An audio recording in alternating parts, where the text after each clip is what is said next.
This is Radical Love Live, an ongoing series of podcasts and special events where we explore faith outside the boxes. Hosted by Mark Dilcom and Kelly Wilson. So, hey, Kelly. How are you, Mark? I'm freaking awesome. As always. I love to hear that. Yeah, I'm really grateful. There are moments in my life where, even this past week, I'm like, oh gosh, I'm not getting as much done as I'd love to. But with Divine all along, the new foundation, and there's so much work to be done. And I have my job and I have this and there's our podcast. And, there's moments of overwhelmingness, but I was like, well, why should I be special? Because I think we all in the human condition have moments of overwhelming. But, if I just settle out, go back to discipline, breathe, remind myself who's really in control and how little control I actually have, and just let go, then I'm actually okay and back to freaking awesome mode. So, that's a really good way to think about it. Yeah. Also helps that I'm going on a retreat next week.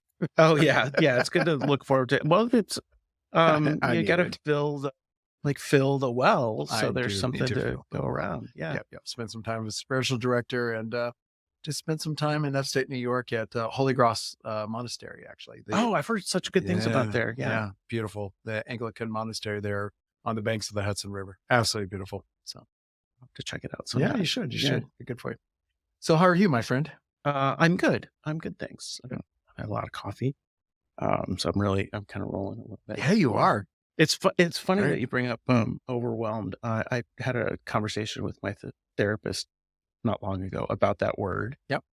Because through a lot of my advertising career, I would often get swamped with work as a copywriter. Yeah. And early on, for some reason, I decided that I was never going to use the word overwhelmed, because I would see people be like, "I'm overwhelmed. I really need help." And I was like, "I'm not overwhelmed. I can, I'm inundated." So that's a sign of weakness. Yeah. And it's and I usually, there. I usually think of myself as a pretty, but that I'm open and vulnerable, whatever. And I realized that I had this blind spot. Yeah. That I was like, I can't admit that I'm overwhelmed. And it was a big thing for me, because my therapist was pushing me like, can we use this other word then? Yeah, let's use that. So you substituted it. But then I thought about it for a long time, and I was I guess sometimes I do have to admit that it is beyond my control, and that's hard. It is hard. Before we get to our awesome guest who is waiting for us to get on topic here, but I will say that the gift of all of this is realizing that it's okay to be overwhelmed, in that at least self-aware and honest about it, because it is a reality.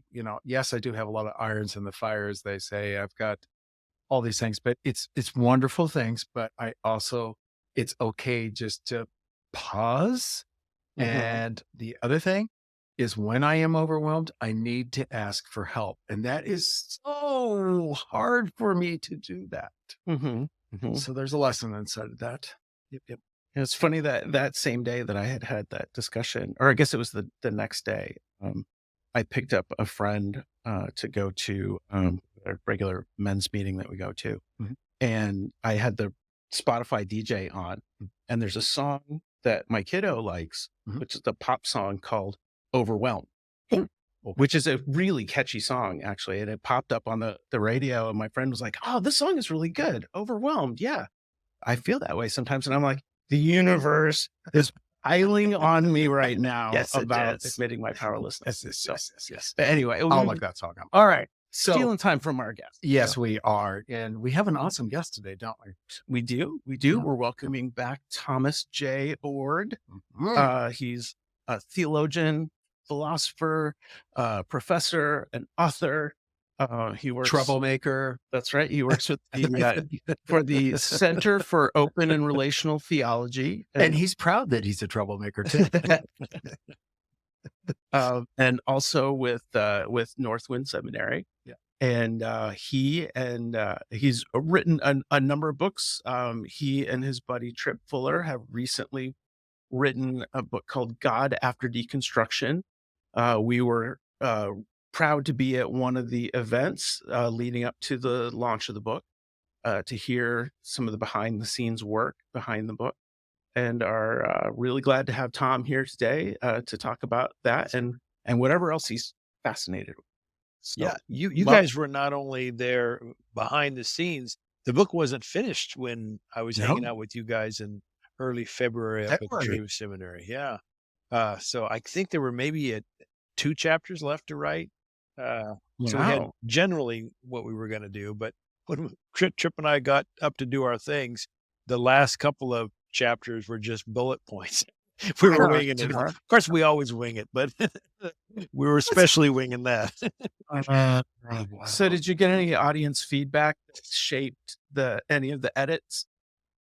Um, yeah, we did. One of the things we got was that although we were talking about open and relational theology in almost every chapter as a response to whatever legitimate reason people are giving for why they deconstruct, we didn't really have planned a final chapter that gave a general overview of open and relational thought. So that Gotcha. was some feedback that affected the book. That's great to know. And Tom, it's great to see you, my friend. I just admire the work you do. And yeah, I give you crap about being a troublemaker, but I say that with love, simply because of what you did with your daughter in writing the book Mm. about why can't the Nazarene Church fully, I'm going to get the title wrong, but why can't the Nazarene Church fully embrace LGBTQ folks?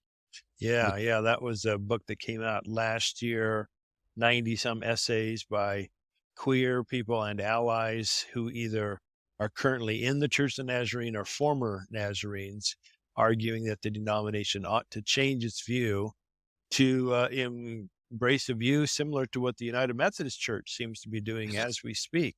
That's as we right. We speak, just made just that this decision week. this week. Yeah. That's Yeah. amazing. Well, let us hope that your denomination, from where that's your life, right? You grew up in this. This is where you spent your professional life, everything. But the reference I make to the troublemakers, and you do share the story, is that they're not happy with you about that book. So, uh, No, they're not. In fact, I had a conversation with one of the what we call a general superintendent, which is the highest position, and mhm. he told me that I should hear in the next month about a trial date for my for me being affirming, and so Mm. I wouldn't be surprised if I lose my credentials, but we'll Oh see. my goodness. Well, I hope that goes as well as it could be. And God's will be done. Um, and for anybody who doesn't know, because the Nazarenes are not the biggest denomination in the No, world. I know about them because I grew up You grew up as a in the Nazarene. Church of the Yep. Yep. Nazarene, but yeah, the Nazarenes are in that Methodist that's right. Methodist Wesleyan tradition, uh, influenced by John Wesley. But my understanding of their history is that it's kind of back in the early 1900s when there were all these branches of the Methodist Church that were all trying to be holier than each other, and it was I'm holier than you, and I'm only we're gonna outlaw this and we're gonna outlaw that. No Yeah, makeup, no yeah. pants on. Yeah, no We're dancing. known we're known as the largest official denomination in the holiness movement, which Ah, is usually understood as an emphasis upon more conservative social ethics.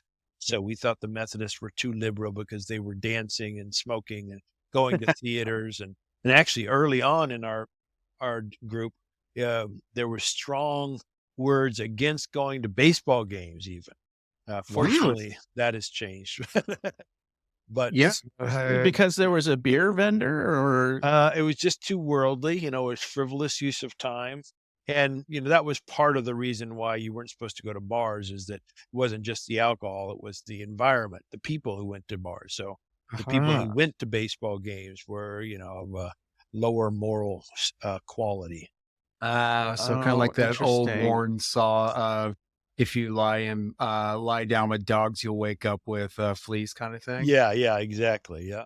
Wow, Oh, wow, that's wow. interesting. I remember some of that when I was growing up. Like you couldn't play cards Right. because it Yeah. was associated with gambling and But I don't borrowing. know about your family. We had alternative. We played rook instead of blackjack. Yeah, growing up in Indiana, we played euchre. That was the big, Okay. Yeah. Yeah. which is, it's kind of like poker with partners, but it's, Yeah. There's Yeah. work. yeah.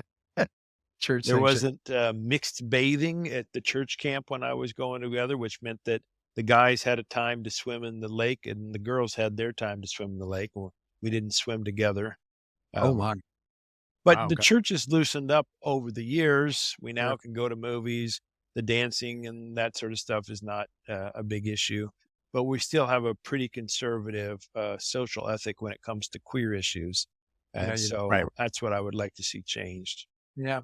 So to end that, before we get talking about God after deconstruction, and it hurts a bit to hear that you're going to get this date of the trial, and it sounds like the likely outcome is not good for your credentials. Um, how does that feel? It sucks. Yeah. Um, you know, I could have easily just walked away from the church a while ago over this issue or similar ones, but I believe that I had a platform that might be able to help queer people in the denomination, future kids growing up, Nazarene who might become queer, Yep. allies. Yep. And so I can't blame anyone but myself for staying in this and going through the painful process. But it still is not fun, and you still wish that it didn't have to be this way. Mm. I admire your courage, and I say that with some heft. Eh, you could have gone a different route, but you chose not to, because what it shows is a unconditional love that you have for your daughter and for others that have crossed your path that are in the queer family like me. And um, I admire you so deeply for Mm, your conviction and courage. So thank you. while you are taking on the pain for what you're doing, you are also paving a way for others in faith communities to say, I will not yield. This is not right. Yeah, and let me say a word about that. There's a book coming out, I think, this month called Why the Mennonites Should Be Fully LGBTQ plus affirming. In other words, some Wow. people read our book and said, we need to do that for our denomination. Very And well. I'm Uh-huh. in conversation with two other denominations who want to do similar books. So Very there's well. a growing movement in more conservative evangelical groups to make some changes here. Who Amen. knows how quickly that will come, but um, we need to at least start moving that direction. Absolutely. And it is the start. It's not going to happen overnight, but Yeah. the fact that you started this and are part of then helping these other denominations so they're coming to you as a resource and a thought leader in this space, there's just another one of your calls coming out and manifest. So Godspeed on it. Yeah. That's a good transition into talking a little bit about God after deconstruction, because I Mhm. think that desire to stand by one's convictions and people being in religious spaces and going, what's being taught here isn't right, like truly right. And those beliefs are sometimes the ones that are driving people out Yeah. of churches, out of the religious traditions that they were brought up in, Yeah. and causing them to go back and take everything apart and deconstruct and start to think about, well, what's really going on? What's really the origins of the universe? What's my real moral guidance? And, God after deconstruction, I think, does a really good job of, in an orderly fashion, hitting a lot of those top reasons why people are leaving religious spaces and addressing them in a way that they don't necessarily have to throw the baby out with the bathwater and leave religion altogether if they still want to have connection with the divine. Yeah. So I I find this book really helpful, because I'm Good. one of those people who, as I was saying before the broadcast, that there are a lot of books about deconstruction that are in this space that are really anecdote based. They're like, here's my spiritual biography, or here's Yep. some stories of Yep. people I know. And stories are great ways of getting people engaged with ideas. But I'm a very like orderly thinker where I'm like, I want to break it down into Yep. 10 steps and look at each one individually. And I think this book does a great job of doing that. It Oh, well, does. thank you. I appreciate that. Yeah, what we did is take surveys that Tripp Fuller did, a survey that I did, and then surveys other people did to come up with these 9 reasons people are deconstructing. And we lay them out in the chapters. I think one criticism of the book might be that we don't go in depth enough in each chapter because let's Mhm. face it, every chapter could be a book in and of itself. Of course it could. Sure, sure. Yes. But we felt like we wanted to hit what was the main points, used a few testimonials, but then after saying, here are these 9 legitimate, authentic reasons people are deconstructing, and then to propose a constructive alternative. Yeah, well said, Tom. And for our listeners, the book is new. It just came out, so you can find it on all your favorite places that you buy books. And this copy, it's less than 200 pages, including the index. So this is as I don't see it as a criticism. I think it's awesome that it's not 1,000 pages. Yeah. But the topics, I'm just looking at the table of contents, is the causes of deconstruction, when certainty crumbles, Hmm. pointless pain, church abuse. You address that in here. The Bible, conundrums of the Bible, conflicts with science, Christian nationalism, which, ooh, that one's, yep. It's very topical. Yep. Gender and sexual diversity, Hmm. many religions, it's not just Christian tradition, there's others out there, finding your own purpose and meaning. And then of course, open and relational theology, which we are going to talk more about today, because that's what you do. And then you sum it up here. I love this. Like, it is, to what Kelly said, very accessible. And also at the end of each chapter, I love the fact that you actually have a, QR code where people can go scan and watch a video that you and Tripp did. There's also questions to ponder or discuss in here as well. So this could be it is a tool. It's not just something just to read and go, oh, okay, and ponder. You can actually use it and engage it to process one's deconstruction solo or in a group environment. I think you could, I'm sure you guys envision this being in group studies as well, where somebody might Yeah. be able to do this. Yeah, that's our hope. We know some people who already done it as groups, and Oh, there you are. yeah. Wow. It's even something you could do in a bar. There you go. Yeah. Uh, I've been listening to the show that Tripp was doing about the emergent church oh, back in the day, and that was one of the big things. It's like, oh, we can have church in bars now, which was That's true. That's very true. there was a lot of those.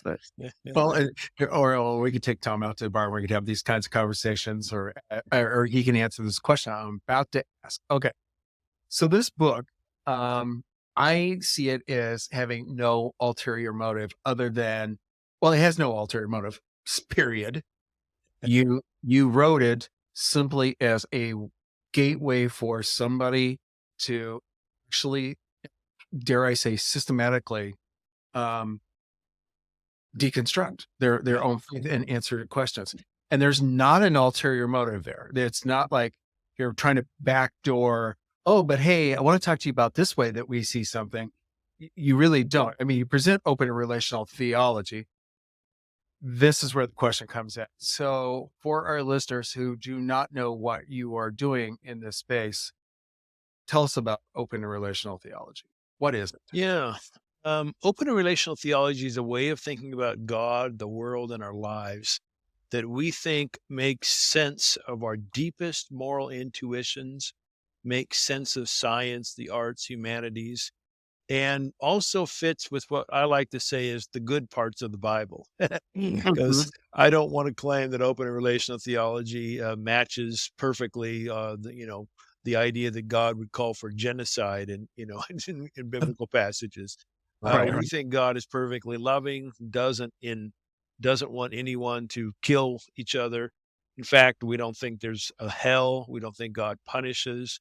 This is a God of perfect love who calls us as individuals, as civilizations, in fact, all creation, from the smallest to the most complex, to flourishing, to Mhm. justice, to peace, to harmony, all the good stuff that I think deep down most of us believe is important. And so we're not afraid to set aside what we think is crappy views of God and traditional theologies that undermine our moral intuitions or just don't make sense at all, and Mhm. propose new and we think better ways of thinking. So well said. And uh, it's not like you're coming at this uneducated either. For we didn't call it out, but you have degrees in theology. This is where you spent your better part. You grew up in the Nazarene Church, but you also professionally, worked on this.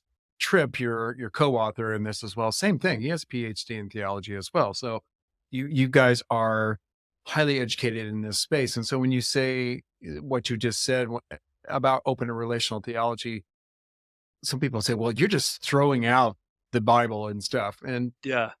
you could say, no, actually, we're not. We're going to speak to the truth of that. So maybe enlighten a little bit. Where did all this negativity and crap and stuff that, the punishing form of our faith, that people use, abuse. Yeah, I mean, I think the idea of divine vengeance and punishment, the idea that God gets pissed off and will kick your butt and send you to hell or torture you and punish you in the here, in the present.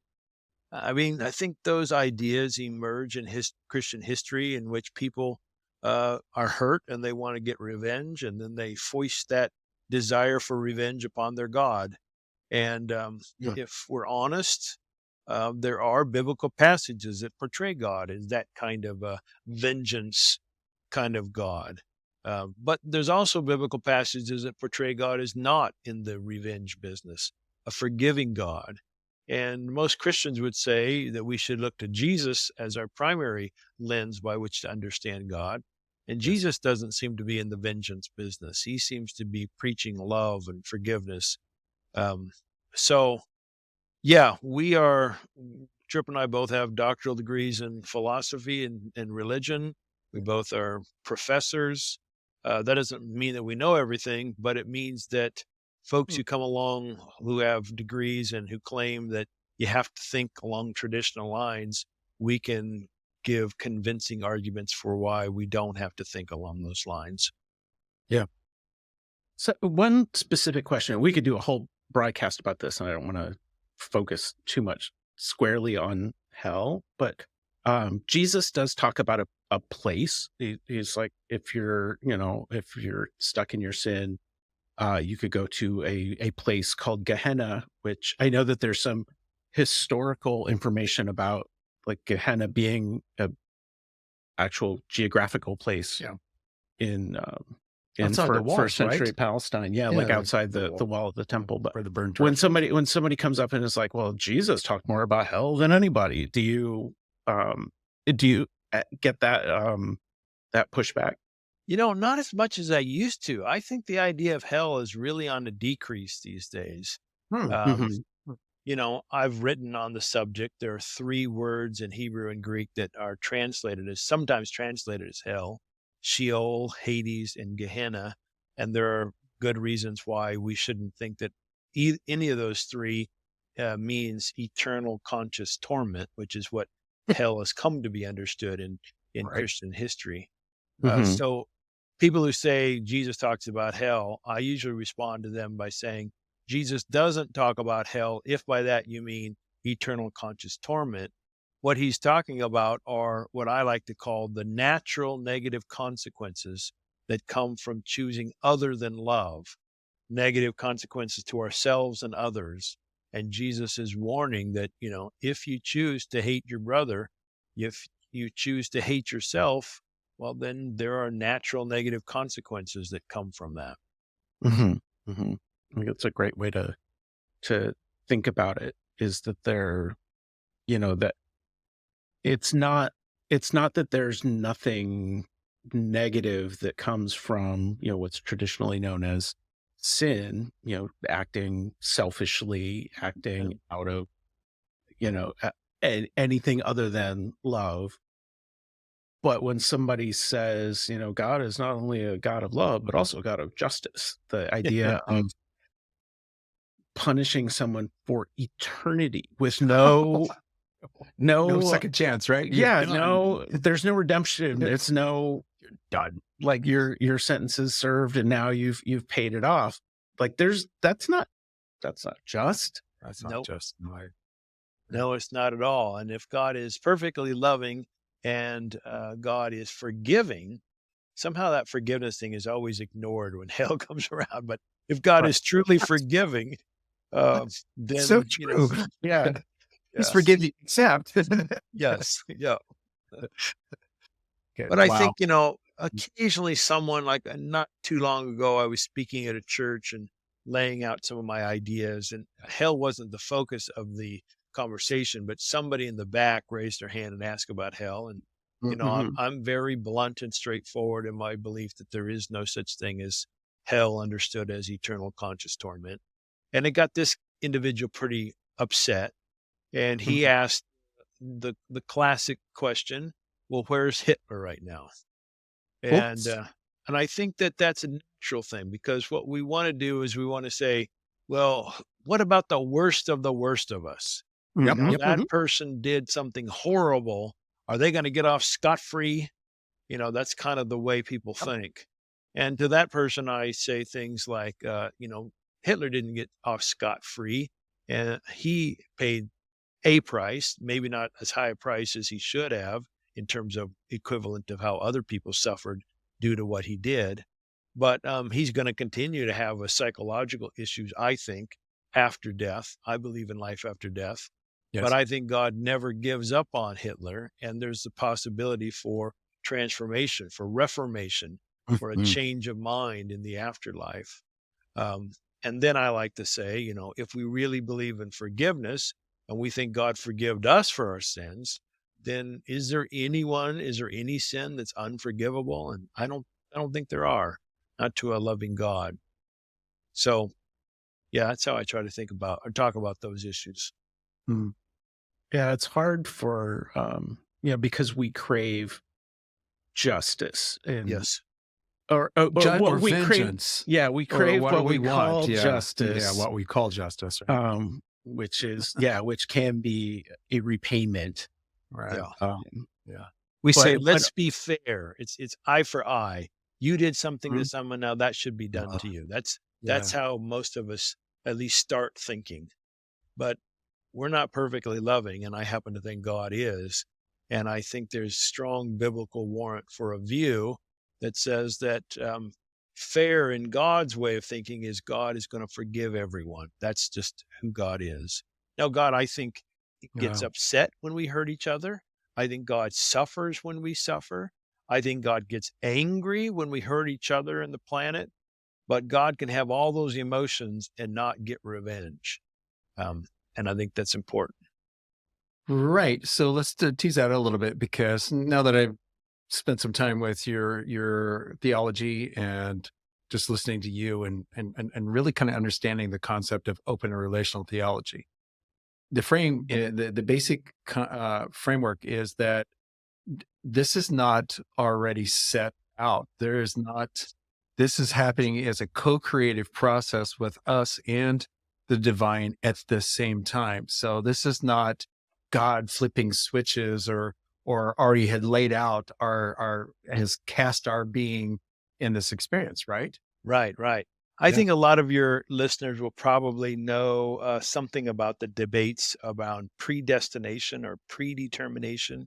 Yeah. That's the view that from all eternity, God has predecided everything, including who goes to heaven, who goes to hell, but also every single moment of every single life. So God predetermined that the police would go into the Columbia campus and kick out everybody. God predetermined Putin's going into Ukraine. God predetermined everything that happens, good and bad.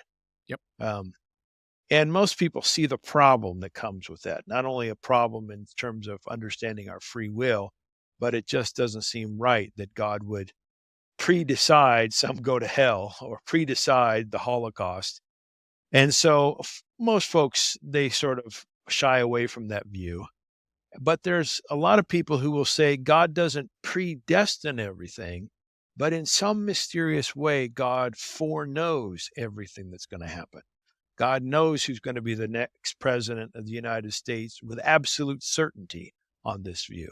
Mhm, And mhm, what open and relational folks say is no, foreknowledge doesn't make a lot of sense in relation to free will, because if the future can be known with certainty, it must be already settled, already determined, fixed. And a fixed future is not compatible with us making free choices moment by moment. So, what we think is that God actually experiences time moment by moment, like we do, and like all creation does. And the past is really the past for God and for us. And the future is open, it's undecided. And not even God knows with absolute certainty everything that's going to happen in the future. mm, So that means we're free, we co create with God, we have a real contribution to make to history, and our lives matter. mm. Wow, wow, and that I think that co-creation part is really important when we think in terms of God's power. Yes. 'Cause I think there are a lot of people who do some, spiritual bypassing when things get bad, they're just like, "Well, God's in control," God control, Yes. which can be a comfort, but also, if you really dig into it, you can be like, like, "This kid has cancer and God is in control, and Right. it's not caused by free will." Like, this is not a situation Yeah. that m who I think of as a loving God would create. And there are people who leave the faith because of that. They're Oh, like, "The definitely. God Of who gives course. kids leukemia is not the God for me." Oh, that's the number one reason people deconstruct. It's that the questions of evil. Mhm. Yeah. So let's talk about that a little bit because you collected. So that's number one reason. What are some of the other top reasons people deconstruct? Well, some of the church harm is one. It's related to evil, but oftentimes the problem of evil is, people will say, "Well, why did my kid get cancer?" Or "Why? What about the Holocaust?" And then they ask, "Why wouldn't a loving God have prevented that?" And our response is, God doesn't have the kind of power to single-handedly stop cancer cells or stop Adolf Hitler or whatever. But then other folks, it's harm done to them by the church that is especially damaging, because the church was supposed to be filled with people who were godly, who were following Jesus, who you could trust to be moral agents or moral exemplars. And yet, oftentimes, people who deconstruct leave because someone in the church has hurt them, pastor or a leader or an institution has hurt them. Yeah. And they say, look, if this is the way of Jesus, I don't want anything to do with this. And then they say, and if God exists and allowed this to happen, well, that can't be a loving God.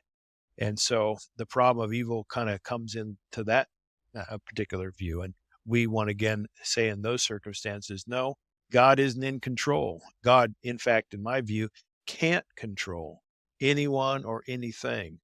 And that then frees people up to say, oh, well, God didn't allow this, as if God could have stopped it, but God is at work, trying to work for good and calling us and others to play a role in that. So Mm. anyway, I'm getting sidetracked. Oh, There, this is all good stuff. No, I love it. I love this because, again, Tom Oord, troublemaker here. I'm Mhm. also thinking there's going to be a point in time you are really going to piss off a lot of preachers and others within the Christian tradition and go, what the da, da, da, and they're just going to come railing about you. And I'm sure you're ready for that.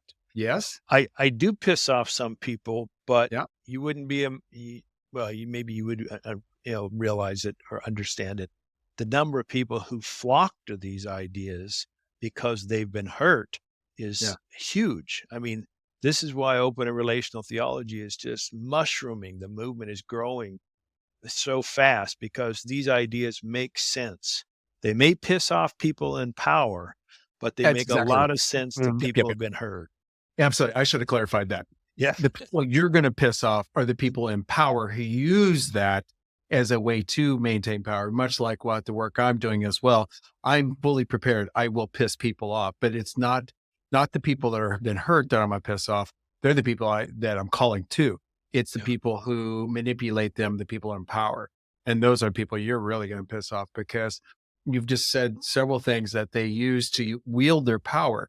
There is hell. You must be in accordance with God, or else you must live your life this particular way. There's all these things that must happen for them to wield their power, and you're saying, yeah, no, that's not the case here. Yeah, yeah, well put. That actually plays in nicely to two of the other reasons people are deconstructing that we talk about in the book. One of them is that a lot of folks think the really mature person is the person who knows with absolute certainty God exists and God is, running their lives and teaching them and they're a part of God's plan. And so they have this view that if you're really smart and you're really a faithful Christian, then you should have no doubts whatsoever. You should be 100% certain that, Mhm. God is on your side or whatever. And then people start to have real doubts about God, and they think, "Oh man, how am I gonna make sense of this?" Well, the common response is another reason people deconstruct. The common response is, "Well, we've got the Bible, and the Bible Mhm. is the infallible, inerrant Word of God, and all the really important answers can be found in there. That's right here. Let's turn to Hezekiah 3:9 or whatever it is." But then people actually look at the Bible, or in my case, study the ancient languages, and we see that the Bible has contradictions in it. It's got discrepancies, inconsistencies. It's being written by people 2,000 years ago who just don't see the world like we do. And so Mhm. that important plank of certainty that's offered to the person with doubts, it doesn't hold, it doesn't last. And then people are going, oh, well, where do I go to next? And that's people deconstruct because they lose their certain foundations of knowledge. When there's a certain extreme Yeah. quality to it, I've had some conversations with other Christians where I talk about certain, certain parts of the Bible, certain passages of the Bible that just can't be, that are really just like not godly. Yeah. That, and their response has been, well, if I throw out one part of it, don't I Yes. have to throw the whole thing out? There's an extreme response to it. Well, All or nothing, right? Yeah. rather than approaching it in terms of discernment and looking at it and saying, well, this is the history of a certain people's experience with God as communicated by those people, and let's look at it with some discernment and say, like, oh, some of this really is inspiring and makes sense and is loving, and some of it appears to have a political agenda or is Yes. somebody who's just like angry at somebody else and Yep. making a point. Yep. Or Well, that's so. I'm not casting blame on anyone because it'd be impossible to cast blame on an entire lump. But we have done a really shitty job as Christian leaders collectively of teaching the history of that. And Tom, Mhm. I love your phrase as the ancient language. I look at the Bible being a history book, exactly to what you just said about why these things happen. And these are people that experienced that. This is how they experienced God at that time in their life. And this is an evolutionary process. Mhm. We evolve, and we're going through that as we speak right now. And this is all in accordance with the divine. And the fact that we don't teach people how to interpret and see the nuance of the stories and look for deeper meaning, and just even if you're not a Christian, you can still relate to the story because it's a story. But Yep. there's all this magical attachment to it as well. It's like, Yeah. Mhm. God, guys, give it up. Seriously. Yeah. I agree with everything both of you said. I think what happens is people so much desire a sure and certain foundation, something they can trust 100%. And that might be their pastor, it might be their denomination, but for many evangelicals at least, it's a book called the Bible. And they Mhm. want that to be the case. And oftentimes the people who believe that haven't really read the Bible very carefully, but they at least, they've been told this is the word of God. And Mhm. to show that that particular Bible has problems, that is, as you mentioned, at the house of cards. You pull one card and the whole house goes down. And what that shows is that they're putting their fundamental trust in this document written by humans, as you say. And that's not really how the document talks about how we should put our faith, how we should think about God. And so I think it's actually returning to a more ancient way of thinking about faith in God if we don't believe the Bible is inerrant, infallible, and this sure and certain foundation. Oh, so well said. An ancient way. I agree. That's what resonates deeply with me is that exact thing that we're returning to.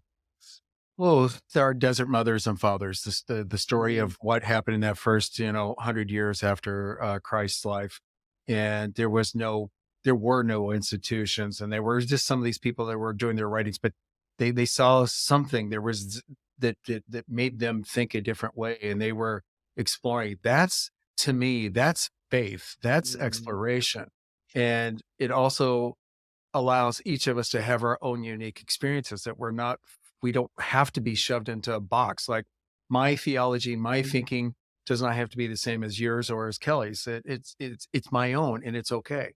yeah, yeah, that's well put.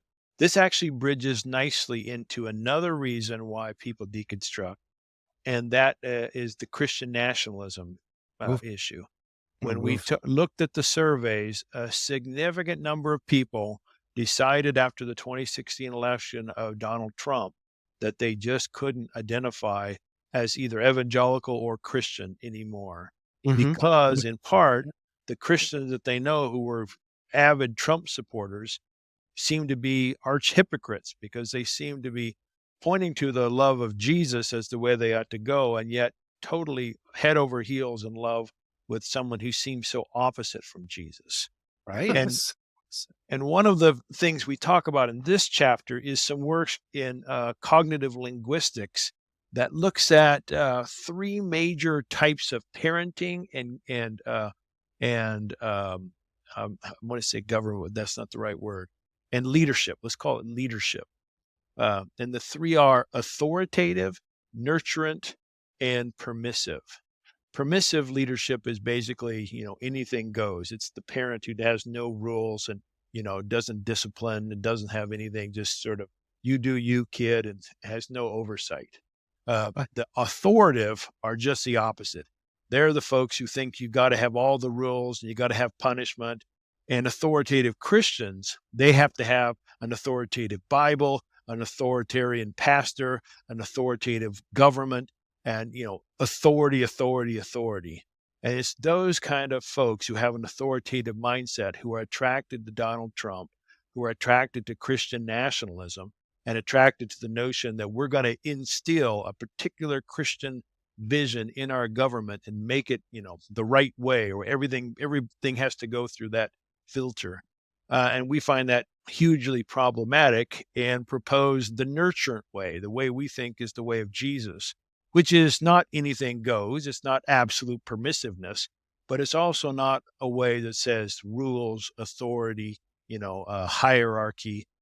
It's not that way either. It reminds me a little bit, and maybe this is what you've been reading is, George Lakoff.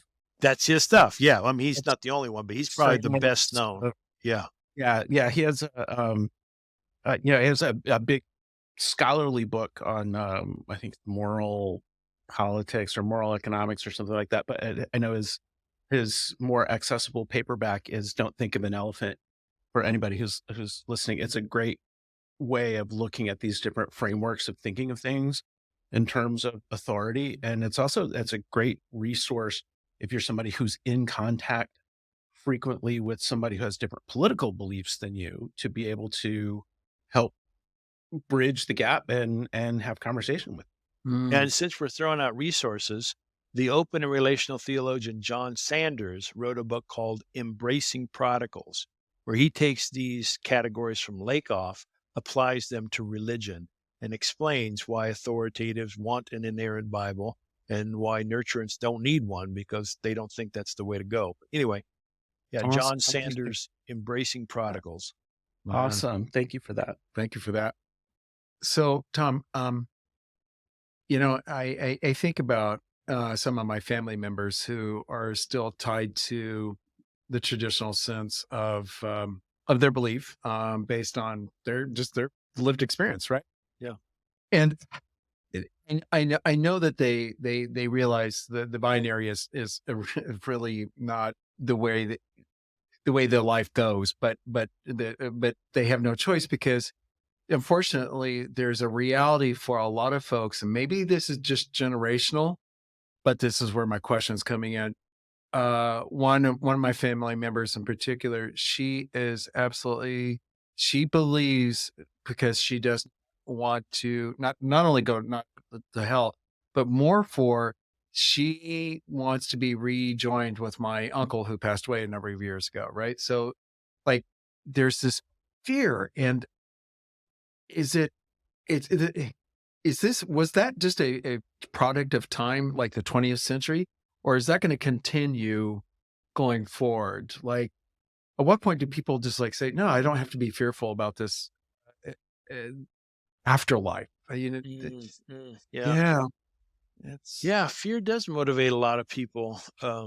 And so it sounds like you're saying your relative is afraid to go to hell because she wants to see her family member in heaven. Is that it?